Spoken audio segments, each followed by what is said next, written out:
Hello সুপ্রিয় শিক্ষার্থী ভাইয়ারা, আসসালামু আলাইকুম। আশা করি তোমরা সবাই ভালো আছো। তো তোমরা যারা এইচএসসি 2026 পরীক্ষার্থী আছো তাদের জন্য কিন্তু ইন্টার সিলেবাসটা অনেক হার্ড। তোমরা সবাই হয়তো জানো যে ইন্টার সিলেবাসটা অনেক কঠিন এবং অনেক লং। তো এই সিলেবাসটা শেষ করতে অনেক কষ্ট করতে হয়, যার জন্য আসলে অনেক স্টুডেন্টই এটা আসলে শেষ করতে পারে না, কমপ্লিট করে পরীক্ষায় বসতে পারে না। তো এর পরিপ্রেক্ষিতে আমি তোমাদের জন্য একটি নতুন ভিডিও নিয়ে এসেছি, যে ভিডিওতে আমি অপরিচিতা যে গদ্যটি, যেটি রবীন্দ্রনাথ ঠাকুরের সংকলিত একটি গদ্য, এই গদ্যতে আমি সব কিছু একদম আমার ভাষায় সুন্দরভাবে বিস্তারিত তোমাদের সাথে আলোচনা করব, এবং এটি এমনভাবে আলোচনা করব যেন তোমাদের পরীক্ষাতে সিকিউ এবং এমসিকিউ দুটোতেই কোনো কোশ্চিন বাদ না পড়ে। প্রতিটা কোশ্চিন যেন তোমরা একদম পুরো অ্যান্সার করতে পারো। এবং এটা কিন্তু এই অপরিচিতা গদ্য থেকে কিন্তু অবশ্যই কিছু সিকিউ আসে এবং কিছু এমসিকিউ আসে।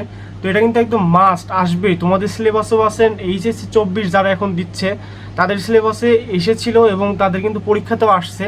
তো এখান থেকে কিছু এমসিকিউ আসছে, সেই জন্য আমি তোমাদেরকে এই গদ্যটা অনেক সুন্দরভাবে বোঝাতে চাই। তো তোমরা যারা অপরিচিতা গল্পটি পড়তে চাও তারা অবশ্যই এখনই খাতা কলম নিয়ে বসে পড়ো, আর মনোযোগটা আমার ভিডিওর দিকে দাও, আর অবশ্যই সব কথাগুলোকে নোট করে রাখবা। যেগুলো আমি ইম্পর্টেন্ট সেগুলো তোমাদের কাছে নোট করে দিব, অ্যান্ড সেগুলো তুমি নোট করে রাখবা যেন পরবর্তী তোমাকে আর বই খুলে গল্পটি না দেখতে হয়। আমার এই এক কথাতেই তোমার গল্পটি সম্পূর্ণ মুখস্থ হয়ে যাবে। তো চলো শুরু করি। শুরু করার পূর্বে যারা আমার চ্যানেলে নতুন হয়ে এসেছো তাদের জন্য একটি রিকোয়েস্ট, অবশ্যই আমার চ্যানেলকে সাবস্ক্রাইব করে রাখবা, তাহলে এমন সব গদ্য বা পদ্যর যে আপডেট ভিডিও এগুলো তোমরা সবাই পেয়ে যাবা। তো চলো আর দেরি না করে শুরু করা যাক।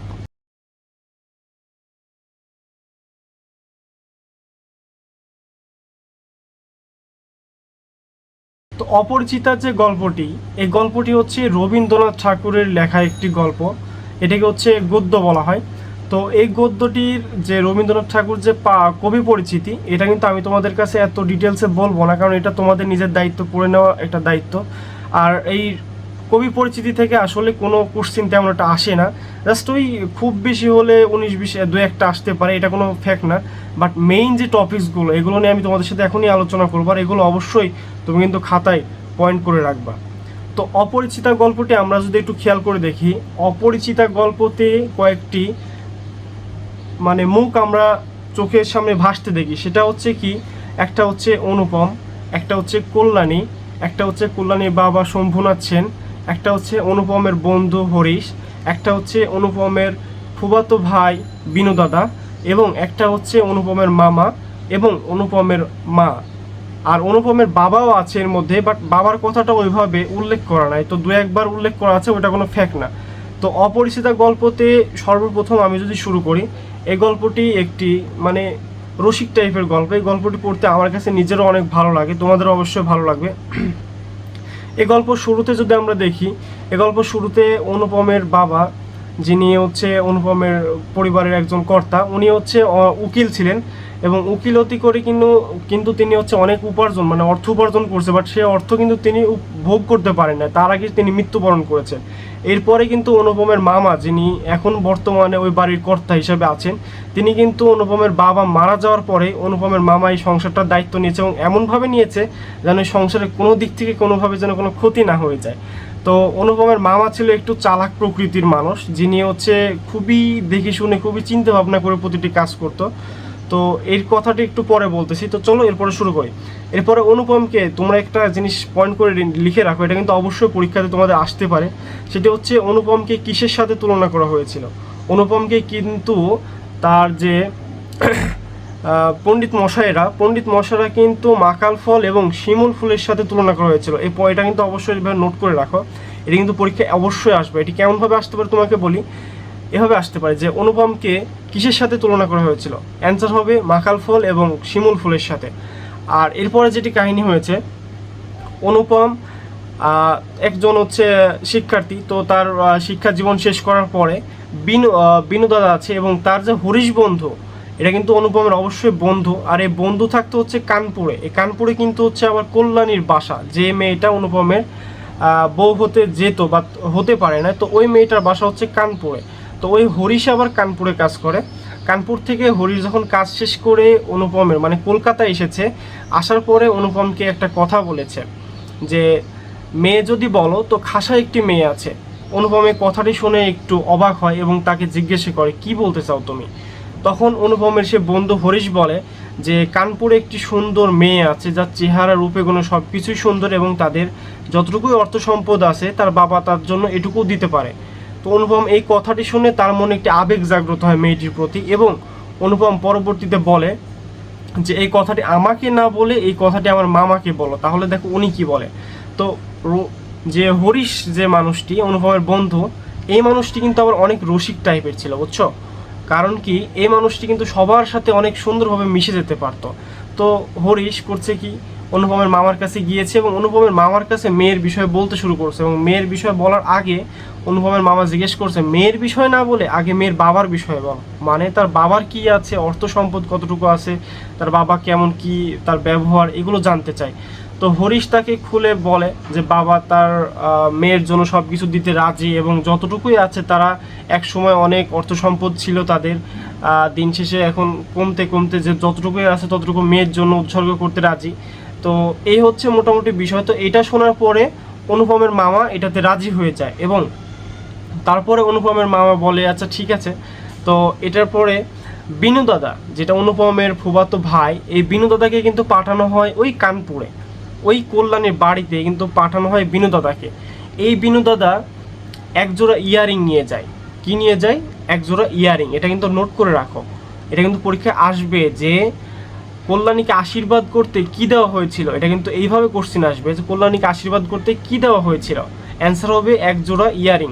আবার কেউ কানের দুল লিখবা না, কারণ এটা কিন্তু কানের দুল না, এটা হচ্ছে ইয়ারিং। সো ইংরেজিতে ইয়ারিং বলে আমরা বাংলাতে লিখি, তো এটা ইয়ারিংই হবে, কানের দুল কেউ লিখবা না। তো বিনু দাদা ওকে দেখতে যায়। বিনু দাদা কিন্তু আবার ছিল একটু আটসেটি টাইপের মানুষ। উনি এমনভাবে কথাবার্তা বলতো যে আমরা যদি কোনো কিছুকে বলি খুব সুন্দর চমৎকার, তো উনি বলতো চলনসই, এমন টাইপের বলতো, মানে মোটামুটি চলনসই এমন টাইপের, মানে উনি খুব সুন্দরকে চলনসই হিসাবে বলতো। তো অনুপমের বিনু দাদা যখন গেছে তাকে আশীর্বাদ করতে, আশীর্বাদ করে এসে যখন অনুপমের কাছে সে অনুপম জিজ্ঞেস করেছে যে দাদা মেয়েটাকে কেমন দেখেছো, তো অনুপমকে সে বলেছে যে মন্দ নহে। সে বলেছে কি মন্দ নহে, খাঁটি সোনা বটে। তার মানে অনুপম কিন্তু বুঝতে বাকি নেই যে এই মেয়েটার চেহারা আসলে অনেক সুন্দর আর সে রূপে গুণে সব দিক থেকে অনেক স্মার্ট একটি মেয়ে। কেন? কারণ ওই যে বলেছিলাম বিনু দাদা কিন্তু একটু আটশিটি টাইপের মানুষ, উনি খুব সুন্দরকে বলে মোটামুটি সুন্দর। তো অনুপম এটা দেখে বুঝতে পারে যে মেয়েটা আসলে অনেক সুন্দর, আর তার মনে তখন কিন্তু মেয়েটার জন্য একটি আবেগ জাগ্রত হয়। ঠিক আছে, এরপরে মনে করো সব কিছু ঠিকঠাক। এরপরে হলো কি অনুপমের যে শ্বশুর মশাই হতে পারতো, মানে কল্যাণীর যে বাবা, উনি আসলো কলকাতায়। অনুপমের বাসা কিন্তু কলকাতায়। তো অনুপমেরা হচ্ছে আশীর্বাদ করে এসেছে, এখন কল্যাণীর বাবা এসেছে অনুপমকে আশীর্বাদ করতে। তো অনুপমের বাবা এসে অনুপমকে পছন্দ করেছে এবং অনুপমকে আশীর্বাদও করলো। আশীর্বাদ করার পরে বিয়ের দিনধান হলো এবং বিয়ে করতে যাবে। তখন করছে কি অনুপমের মামা এবং অনুপমের মা, হ্যাঁ অনুপমের মামা কিন্তু একটু চালাক প্রকৃতির ছিল, যার কারণে অনুপমের যে মামা উনি করছে কি অনেকগুলো বরযাত্রী নিয়েছে। আমরা সাধারণত একটা বিয়েতে বরযাত্রী নেই কিন্তু হিসাব করে যে ওনারা খেতে দিতে পারবে কিনা, আপ্যায়ন করতে পারবে কিনা। বাট অনুপমের মামা এত চালাক যে উনি কিন্তু অনেকগুলো বরযাত্রী নিয়েছে। কেন? কারণ ওনারা যদি একটু হিমশিম খায় তাদেরকে আপ্যায়ন করতে, এটা নিয়ে তারা ভাবে এবং অনুপমের আম্মা এবং তার মামার মধ্যে কিন্তু একটু হাসাহাসি হয়। ঠিক আছে, এই হাসাহাসির পরে তারা চলে যায় বরযাত্রীতে এবং বিয়ে করতে যায় অনুপম।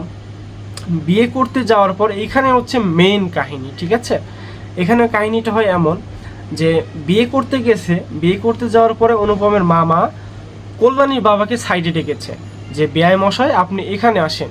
তো গেছে, কল্যাণীর বাবা গেছে এবং তাকে বলা হয়েছে যে আপনি যেগুলো দেনা পাওনা দেওয়ার কথা ছিল এগুলো আমাদেরকে হিসাব নিকাশ সব কিছু ঠিকঠাক করে বুঝিয়ে দিবেন।